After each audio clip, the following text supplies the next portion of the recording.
This is who I am. Take it or leave it. Or maybe not. This is who I am, take it or leave it, is a statement and an attitude that has been sold as a symptom of self-respect and self-love recently. And I guess it is understandable in a world in which living one's existence focused on pleasing others and on chasing outer approval has been often considered to be the norm. Nevertheless, if we take an honest look at the consequences of fixating on this idea in an imbalanced way, we realize that this attitude is actually a door slammed in the face of true growth, in the face of expansion based on self-reflection. My spiritual master used to say that the ego cannot smell its own breath. And he was referring to the fact that a spiritual seeker on the path of self-realization will most likely need a guru who is able to see through the tricks and games of the false self. But this is applicable at all levels and in all areas of life. We do need outer feedback and outer input in order to have a different perspective on things and ourselves, and to be aware of the impact that our behavior might have on others, and thus be able to regulate our behavior accordingly.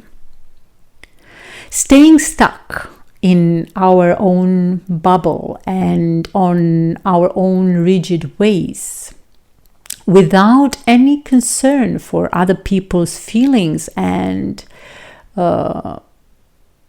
uncaring towards the impact we have on others, is not only lacking awareness and compassion, but it is also ultimately unhealthy, very unhealthy.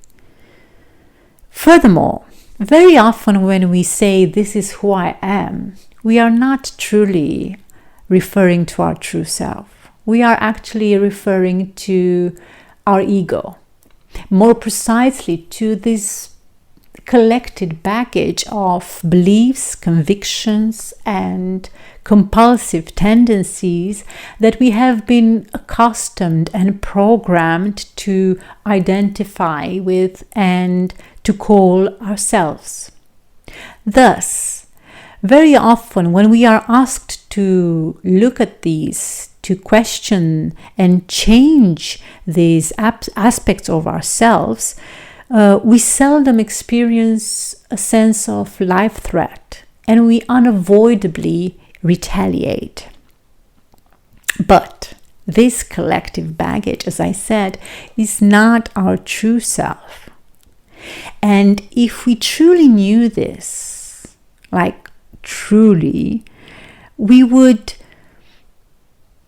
feel stable and safe enough to look at this and to even change and drop those aspects of ourselves that do not serve us and that maybe are not good for our connections and for our expansion and growth.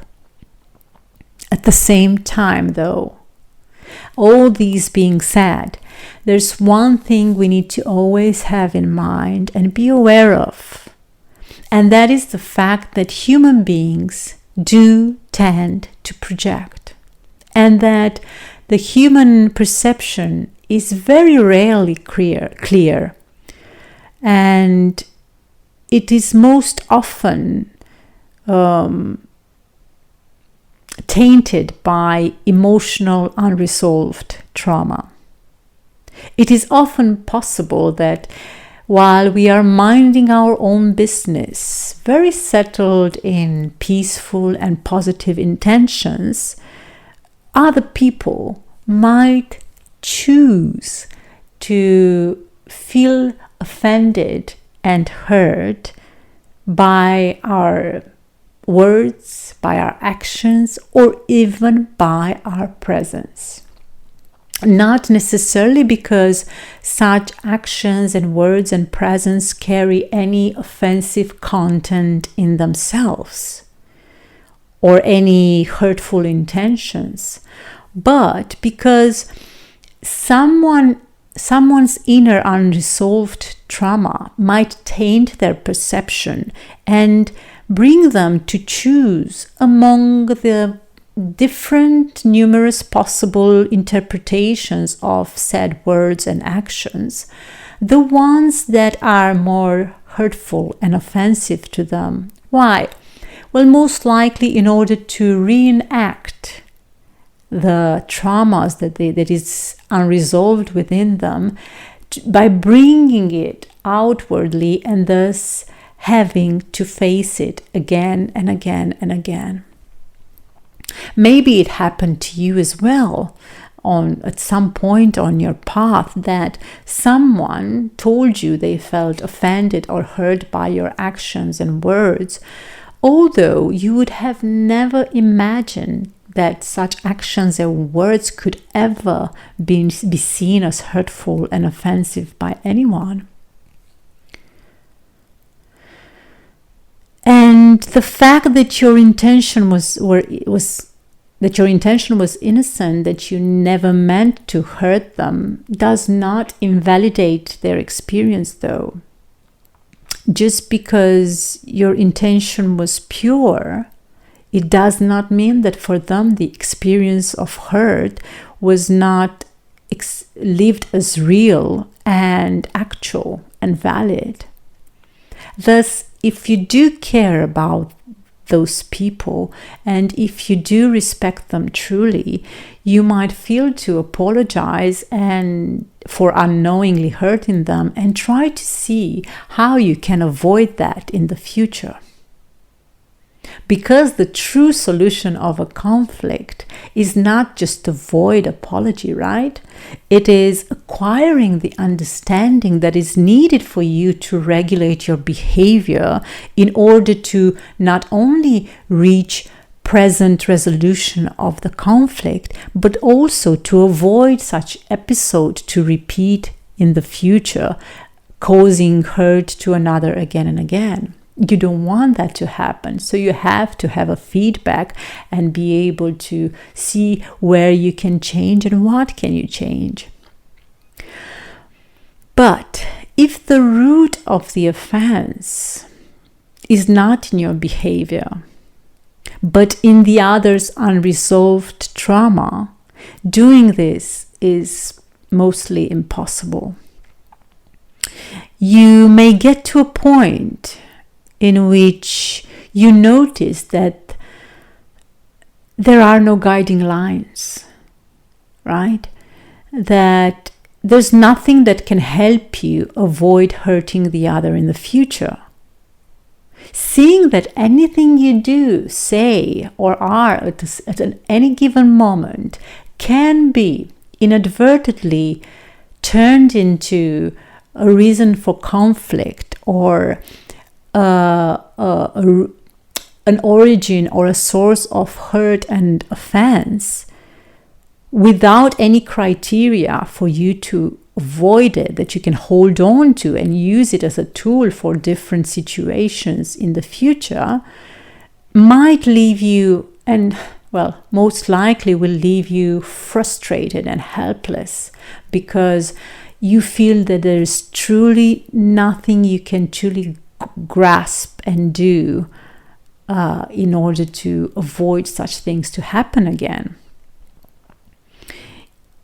You cannot spend your life being apologetic for your existence.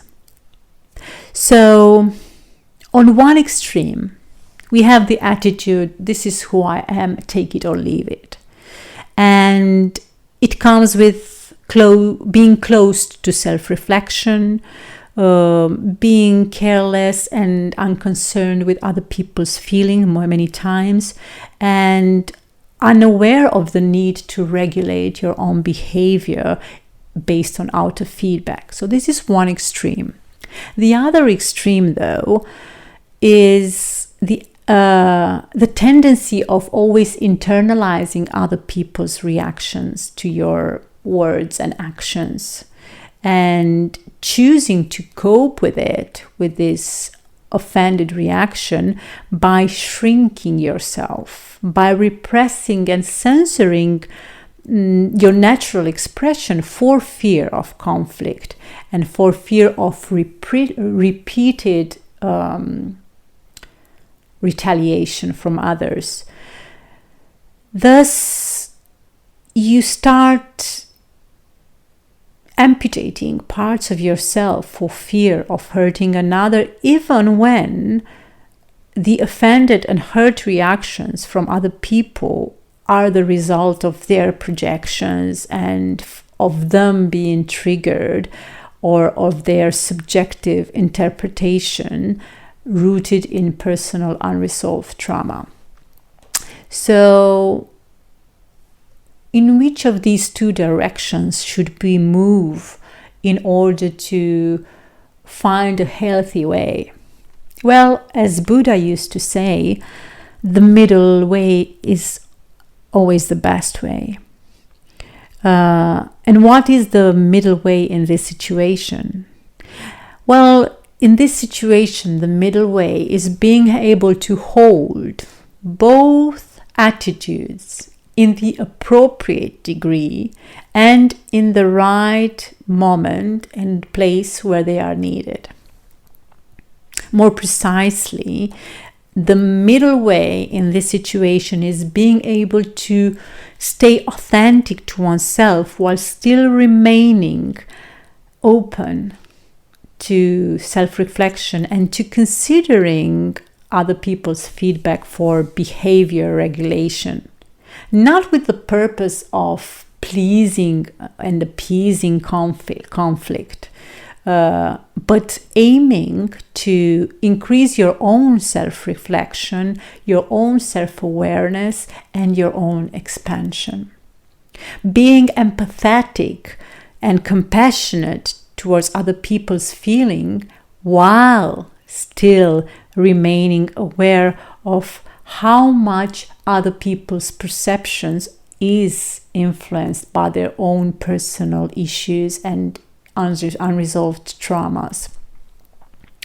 Being able to assess toxic situations and dynamics and guilt-tripping context when and being able to establish clear and firm boundaries while remaining kind and compassionate towards the others.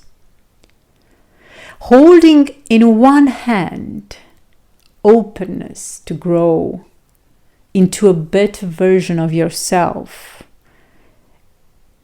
based on outer feedback, and on the other hand, the honesty to be and express your authentic self in any given moment freely and openly, with no fear of not being liked or being judged or not being approved of. In other words, instead of saying, "This is who I am, take it or leave it," we could choose to say instead, "This is who I am, but I'm open to deeper understanding, to growing and improving, as long as these things are in harmony with my truth and with my authentic self." May we choose this more and more and as often as possible. Much love.